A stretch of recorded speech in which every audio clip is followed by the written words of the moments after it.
శాంతి. ఓం శాంతి. ఓం శాంతి. అక్కయ్యలారా, అన్నయ్యలారా, మీకు శుభాభినందనలు. యోగి భవ జ్ఞానీ భవ ఛానల్కు సుస్వాగతం.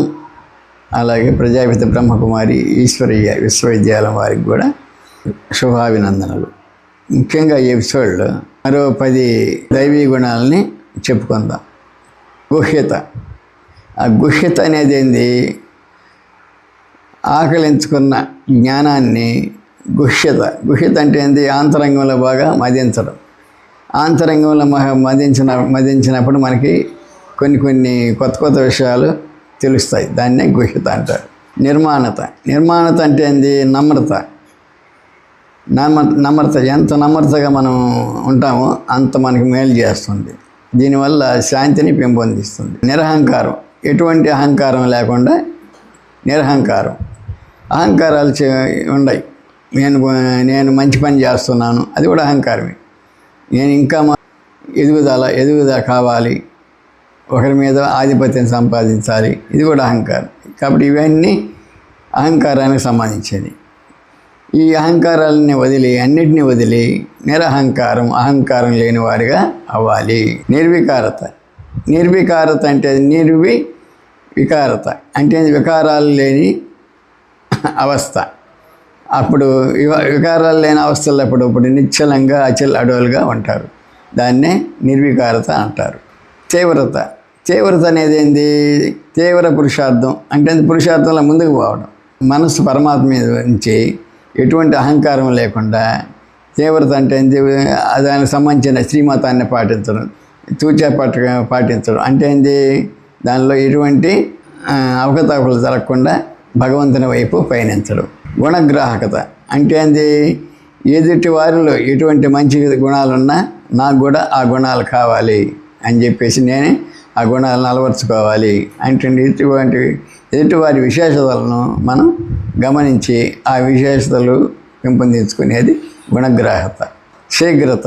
ఏ పని చేయాలన్నా కూడా ముందుగా ప్లాన్ చేసుకొని ఆ టైంకి వేగంగా చేసుకోవడం. ఇప్పుడు ఎక్కడ వస్తువు అక్కడ పెట్టాలా, ఇప్పుడు దానికి మర్చిపోకూడదు. అప్పుడు సమయాన్ని మనం ఆదా చేసినట్టు ఉంటుంది. ఇప్పుడు పనులు అప్పుడు చేయాలి. అప్పుడు చేసినప్పుడు ఏమవుతుంది? మనకి మనస్సు సుఖవంతంగా ఉంటుంది, శాంతిగా ఉంటుంది. శీఘ్రత. కాబట్టి శీఘ్రతని పురోభివృద్ధికి, పురుషార్థం పెంపొందించుకోవడానికి పనికి వస్తుంది. అంతర్ముఖత అంటే ఏంది? బయట ప్రపంచం వదిలి లోపల ప్రపంచాన్ని అంతర్మథనం చేయడం. భగవంతుడు ఎవరు, భగవంతుడిని ఆయనకి దగ్గర కావాలా, ఆయన యొక్క విశేషాలు ఏంది, ఇది తెలుసుకోవడమని అంతర్ముఖతగా మనం చెప్పుకుంటాం.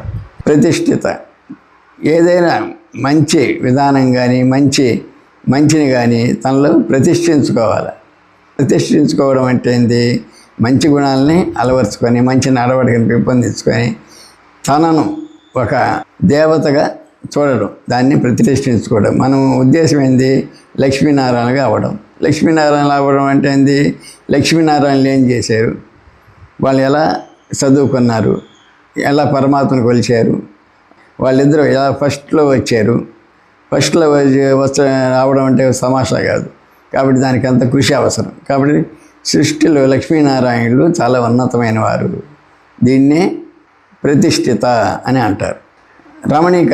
రమణీకత అన్నప్పుడు మాట్లాడడంలో మధురంగా ఉండాలి, కర్మ చేసేటప్పుడు శ్రేష్టంగా ఉండాలి, పరమాత్మను కొలిచేటప్పుడు మనసు అడవులుగా ఉండాలి. కాబట్టి ఇటువంటి రమణీకత అనేది ఏంది? ఆహ్లాదాన్ని పెంపొందించుకోవాలి, మనసు ప్రశాంతం చేసుకోవాలి, మనసు సరళంగా చేసుకోవాలి. దీన్ని రమణీకత అని అంటారు. ఓం శాంతి. ఈ ఎపిసోడ్లో 10 దైవీ గుణాలని చెప్పుకున్నాం.